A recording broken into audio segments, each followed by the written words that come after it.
ವಿಜಯಪುರ ನಗರದ ಎಲ್ಲ ಪದಾಧಿಕಾರಿಗಳೇ ಹಾಗೂ ನಮ್ಮ ಮಹಾನಗರ ಪಾಲಿಕೆ ಎಲ್ಲ ಗೌರವಾನ್ವಿತ ಸದಸ್ಯರುಗಳೇ, ಇಲ್ಲಿ ಕೇವಲ 24 ಗಂಟೆಯಲ್ಲಿ ಒಂದು ಕರೆ ಕೊಟ್ಟಿದ್ದಕ್ಕೆ ಇಷ್ಟು ಸಹಸ್ರಾರು ಸಂಖ್ಯೆಯಲ್ಲಿ ಸೇರಿದಂತ ವಿಜಯಪುರ ಜಿಲ್ಲೆಯ ಎಲ್ಲ ಮೂಲೆ ಮೂಲೆಯಿಂದ ಬಂದಂತ ಎಲ್ಲ ಭಾರತೀಯ ಜನತಾ ಪಾರ್ಟಿಯ ಕಾರ್ಯಕರ್ತ ಬಂಧು ಭಗಿನಿಯರೇ, ಮಾಧ್ಯಮದ ಮಿತ್ರರೇ, ಇವತ್ತು ಕರ್ನಾಟಕದಲ್ಲಿ 1 ವರ್ಷ ಆಯ್ತು ಗ್ಯಾರಂಟಿ ಗ್ಯಾರಂಟಿ ಗ್ಯಾರಂಟಿ ಅಂತ ಹೇಳಿ. ಗ್ಯಾರಂಟಿ ಮೇಲೆ ಕರ್ನಾಟಕದಲ್ಲಿ ಅಧಿಕಾರಕ್ಕೆ ಬಂದು ಜನರನ್ನ ಮೋಸ ಮಾಡಿ ಸುಮಾರು 136 ಕ್ಷೇತ್ರಗಳಲ್ಲಿ ಗೆದ್ದ ಮೇಲೆ ಲೋಕಸಭೆ ಚುನಾವಣೆವರೆಗೆ ಯಾವುದೇ ರೀತಿಯ ಬೆಲೆಗಳನ್ನ ಅವಾಗೂ ಏರಿಸಿದ್ರು. ಈಗಾಗಲೇ ನಮ್ಮ ರಾಜ್ಯಾಧ್ಯಕ್ಷರು ಹೇಳದಂಗೆ ಖಾಲಿ ಇದು ನಮ್ಮ ಜಿಲ್ಲಾಧ್ಯಕ್ಷರು ಹೇಳ್ದಂಗೆ ಇವತ್ತು ಮರಣ ಉತ್ತಾರೆ ಮ್ಯಾಗನೂ ಸಹ ಅದನ್ನ ಇದನ್ನ ತಗೋಬೇಕಾದ್ರೆ ಒಂದು ಕಾಪಿ ತಗೋಬೇಕಾದ್ರೆ ಬೆಲೆ ಏರಿಸಿದೆ. ಎಷ್ಟು ನಾಚಿಕೆ ಇಟ್ಟವ್ರಿರ್ಬೋದು. ಮರಣ ಉತ್ತಾರೆ ಪುಕ್ಕಟ್ ಕೊಡಬೇಕು, ಹುಟ್ಟಿದ ಉತ್ತಾರೆ ಪುಕ್ಕಟ್ ಕೊಡಬೇಕು, ಅದ್ರೂ ಸಹ ಟ್ಯಾಕ್ಸ್ ಹಾಕ್ತಾರಂದ್ರೆ ಹಿಂದೆ ಹಂಗ ಬ್ರಿಟಿಷರಿದ್ದಾಗ ಉಪ್ಪಿನ ಮ್ಯಾಗ ಟ್ಯಾಕ್ಸ್ ಹಾಕಿದ್ರಲ್ಲ, ಅದೇ ಮಾದರಿಯಲ್ಲಿ ಕಾಂಗ್ರೆಸ್ ಈ ರಾಜ್ಯದಲ್ಲಿ ಆಡಳಿತ ಮಾಡ್ತಾ ಇದೆ. ಅವ್ರು ಹೇಳ್ತಾ ಇದ್ರು ನಾವು 5 ಕಿಲೋ 10 ಕಿಲೋ ಅಕ್ಕಿ ಕೊಡ್ತೀನಿ ಅಂದ್ರು, ಕೊಡ್ಲಿಲ್ಲ. 5 ಕಿಲೋದಟ್ಟೆ ರೊಕ್ಕ ಕೊಟ್ರು. ಇವತ್ತೇನು 2,000 ರೂಪಾಯಿ ನಮ್ಮ ಹೆಣ್ಮಕ್ಳು ಕೊಡೋಂಥದ್ದು ಸರಿಯಾಗಿ ಇನ್ನೂ ರೊಕ್ಕನೇ ಬರ್ತಾ ಇಲ್ಲ. ಇವತ್ತು ಮಹಿಳೆಯರಿಗೆ ನಾವು ಉಚಿತ ಬಸ್ ಅಂದ್ರು, ಅಲ್ಲಿ ಜಗಳ ಆಡುವುದು ನೋಡಿಬಿಟ್ರೆ ಇವತ್ತು ಹೇಳಕತ್ತಾರೆ. ನಾವು ನಿನ್ನೆ ಒಂದು ಕಮಿಟಿ ಮೀಟಿಂಗ್ನಾಗ ಹೋಗಿದ್ದೆ. ಇವತ್ತ ಬಹಳ ಮಹಿಳೆಯರಿಗೆ ಫ್ರೀ ಕೊಟ್ಟ ಮ್ಯಾಗ ಬಹಳ ಫಾಯ್ದೆ ಆಗೈತಿ KSRTC ಅಧಿಕಾರಿಗಳು ಹೇಳಿದ್ರು. ನಾ ಹಂಗಾದ್ರೆ ಅಧಿಕಾರಿಗಳು ಹೇಳಿದೆ, ಮತ್ತೆ ಗಂಡಸರಿಗೆ ಇಟ್ಟು ಫ್ರೀ ಕೊಟ್ರೆ ಇನ್ನೂ ಡಬಲ್ ಫಾಯ್ದೆ ಆಗ್ತದಲ್ಲ. ಗಂಡಸರು ಏನ್ ಪಾಪ ಮಾಡ್ಯಾರ, ಕೊಡ್ರಿ, ನಮಗೂ ಕೊಟ್ರೆ ಲಾಭ ಆಗ್ತದೆ.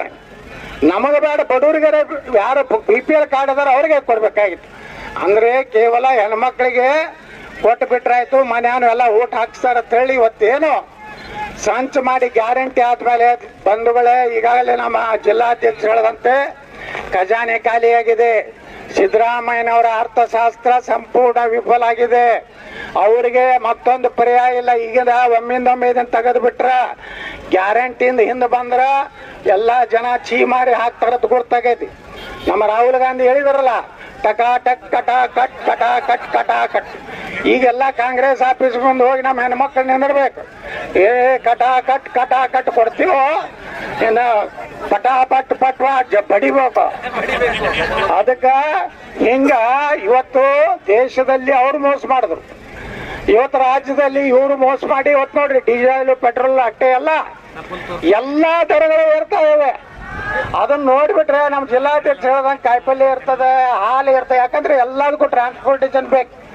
ಇವತ್ತು ರಾಷ್ಟ್ರೀಯ ಹೆದ್ದಾರಿ ನಾವು ಬಂದ್ ಮಾಡಿದ್ವಿ. ಅದಕ್ಕಪ್ಪ ಅಂದ್ರ ಇವೇನು ವಾಹನಗಳದಾವ ಇವತ್ರ ಬೆಲೆ ಏನದಲ್ಲ, ಡೀಸೆಲ್ ರೇಟ್ ಏರಿದ್ರಿಂದ ಆ ವಾಹನ ಮಾಲೀಕರಿಗೂ ದೊಡ್ಡ ತೊಂದರೆ, ಪ್ರತಿಯೊಬ್ಬ ಗ್ರಾಹಕರಿಗೂ ತೊಂದರೆ.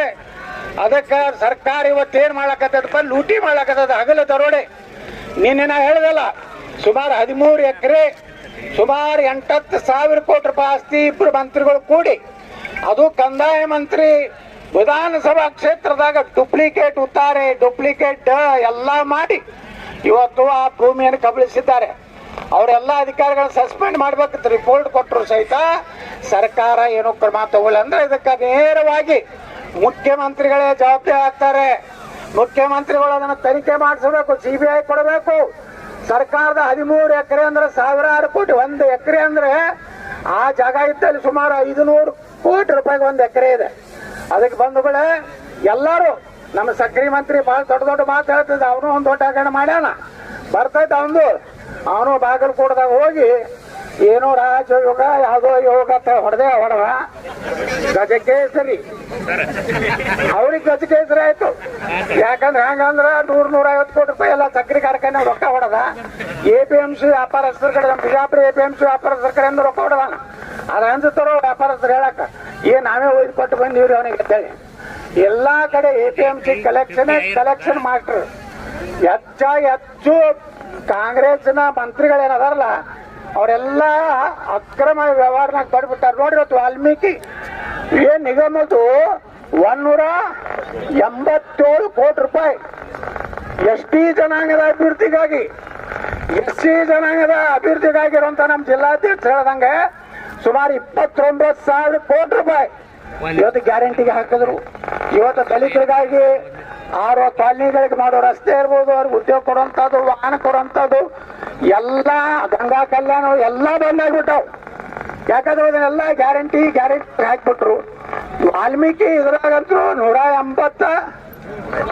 187 ಕೋಟಿ ಹೈದರಾಬಾದ್ ಆಂಧ್ರದಾಗ ಅಲ್ಲಿ ಎಲ್ಲಿ ಜಮಾ ಗುರ್ತೈತೆ ನಾ ಪತ್ತಾರ ಅಂಗಡಿಯಾಗ ದಾರೂದ ಅಂಗಡಿಯಾಗ. ಯಾಕೆ ಪೆಟ್ರೋಲ್ ಪಂಪ್ ಯಾಕಂದ್ರ ಪತ್ತಾರ ಅಂಗಡಿಯಾಗ ಅಲ್ಲಿ ಇಲೆಕ್ಷನ್ಕ ಬಂಗಾರ ಕೊಡ್ಲಾಕ, ದಾರು ಅಂಗಡಿಯಾಗ ಗಂಡಸರಿಗೆ ದಾರು ಕೊಡಿಲಾಕ, ಹೆಣ್ಮಕ್ಳಿಗೆ ಪತ್ತಾರ ಅಂಗಡಿ, ಗಂಡಸರಿಗೆ ದಾರು ಅಂಗಡಿ. ಇನ್ನೊಂದು ಜಮಾ ಆಗೈತ್ರಿ ಪೆಟ್ರೋಲ್ ಪಂಪ್ ಪೆಟ್ರೋಲ್ ಬೇಕಲ್ಲ. ಮತ್ತ ಪ್ರಚಾರಕ್ಕ 9 ಖಾಸಗಿ ಫೇಕ್ ಕಂಪನಿ ನೋಡ್ರಿ. SC ST ಬಗ್ಗೆ ಹೇಳ್ತಾರ, BJP ಅಧಿಕಾರಕ್ಕೆ ಬಂದ್ರ ಸಂವಿಧಾನ ಚೇಂಜ್ ಮಾಡ್ತಾರ ಅಂತೇಳಿ.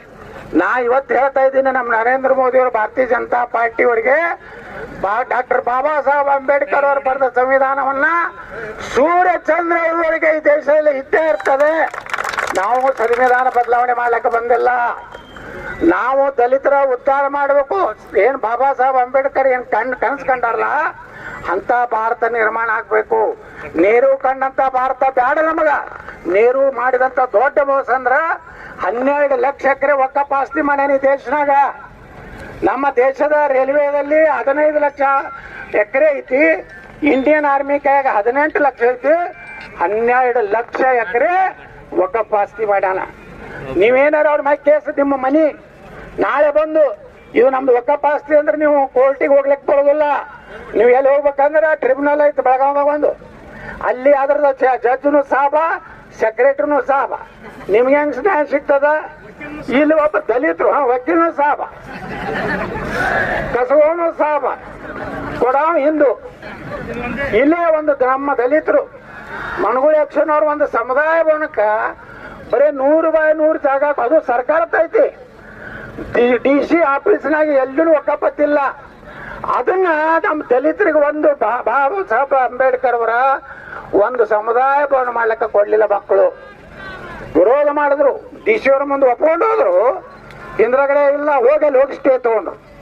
ನಾನು ಹೇಳಿ ನಾ ದಲಿತ ಸಮಾಜದವ್ರಿಗೆ ಅವ್ರಿಗೆ ಒಳ್ಳೆ ಒಂದು ಜಾಗ ಕೊಟ್ಟು ಯಾವ ಬಾಬಾ ಸಾಹೇಬ್ ಅಂಬೇಡ್ಕರ್ ಅವರ ಸಮುದಾಯ ಭವನ ಕಟ್ಟೇ ತೀರಿಸ್ತೇವೆ ಅಂತ ಮಾತನ್ನ ಅವ್ರಿಗೆ ಹೇಳಿದ್ದೇನೆ. ಅದೇ ರೀತಿ ನಾವು ಹೈಕೋರ್ಟಿಗೆ ಹೋಗ್ತೀವಿ, ಚಾಲೆಂಜ್ ಮಾಡ್ತೀವಿ ಅದನ್ನ. ನಾ ವಿಜಯಪುರದಾಗ ಎಷ್ಟು ಒಕ್ಕಪ್ಪ ಆಸ್ತಿ ಮಾಡ್ಯಾರ ಅದನ್ನ ಎಲ್ಲ ನಾ ಪ್ರಧಾನಮಂತ್ರಿಗಳಿಗೆ ನಾಳೆ ಪತ್ರ ತಯಾರು ಮಾಡಿದ್ದೀನಿ. ನಾಳೆ ಪ್ರಧಾನಮಂತ್ರಿಗೆ ನಾನು ಪತ್ರ ಬರೆಯೋತೀನಿ. ದೇಶದಲ್ಲಿರುವಂತ 12 ಲಕ್ಷ ಎಕರೆ ವಾಪಸ್ ತಗೋಬೇಕು. ಅಲ್ಲಿ ದಲಿತರಿಗೆ, ಹಿಂದುಳಿದವರಿಗೆ, ಮನೆ ಇಲ್ಲಾರ್ದವ್ರಿಗೆ ಒಳ್ಳೆ ಮನೆ ಕಟ್ಟಿ ಕೊಡುವಂತ ಕಾರ್ಯಕ್ರಮ ಈ ದೇಶದಾಗ ಆಗ್ಬೇಕು ಬಂದವಳೆ. ಅಂದಾಗ ದಲಿತರಿಗೆ ನ್ಯಾಯ ಸಿಕ್ಕಂಗ ಆಗ್ತದ್ರಿ. ಅಂಬೇಡ್ಕರ್ ಅವ್ರು ಹೇಳಿದ್ರು ಅವಾಗೆ, ಇಲ್ಲಿರುವವ್ರನ್ನ ಸಾಬ್ರನ್ನೆಲ್ಲ ಪಾಕಿಸ್ತಾನಕ್ಕೆ ಕಳಿಸ್ರಿ, ಆ ಕಡೆ ಇರುವ ಹಿಂದೂ ದಲಿತನ್ನ ಭಾರತಕ್ಕೆ ತಗೊಂಡ್ ಬರುತ್ತೆ. ಅವಾಗ ಯಾರ ಅದನ್ನ ಯಾರು ಹೇಳುದಿಲ್ಲ. BJP ಬಂದ್ರ ಕಾಶ್ಮೀರ 370 ತೆಗೆದೀವಿ. ಯಾಕೆ ತೆಗೆದೀವಿ? ಅದು ಬಾಬಾ ಸಾಹೇಬ್ ಅಂಬೇಡ್ಕರ್ ಕನಸಿತ್ತು, ಅವರು ವಿರೋಧ ಮಾಡಿದ್ರು. ಅದಕ್ಕೆ ಬಂಧುಗಳೇ, ಕರ್ನಾಟಕದಲ್ಲಿ ಈ ಸರ್ಕಾರ ಬರೇ ಭ್ರಷ್ಟಾಚಾರ. MLAಗಳು ಯಾರು ಸಮಾಧಾನ ಇಲ್ಲ, ಡೆವಲಪ್ಮೆಂಟ್ ಏನೂ ಇಲ್ಲ. ಏನು ಕೇಳಿದ್ರು ಸಿದ್ದರಾಮಯ್ಯನವರು, DK ಶಿವಕುಮಾರ್ ಇಬ್ರು ಏನ್ ಹೇಳ್ತಾರೆ, ಎಲ್ಲ ಗ್ಯಾರಂಟಿಗೆ ರೊಕ್ಕ ಹಾಕೊಳ್ಳಕತ್ತೀವಿ, ಯಾರು ಕೇಳ್ತಕ್ಕದ್ದಲ್ಲ. ಹಂಗಾದ್ರೆ ಕರ್ನಾಟಕದ ನೀರಾವರಿ 1 ರೂಪಾಯಿ ಬಿಡುಗಡೆ ಇಲ್ಲ. ಇವತ್ತು ಆಲ್ಮಟ್ಟಿಯಲ್ಲಿ ಸಹಿತ ಗುತ್ತಿಗೆದಾರ ಉಪವಾಸ ಕೂತಾರ. ಯಾಕೆ ಕೂತಾರ? ಅವ್ರು ಇಟ್ಟಂತ ಏನು MD ರೊಕ್ಕ ಐತೆ ಅದು ಕೊಡಲಾಗ್ಯಾರ.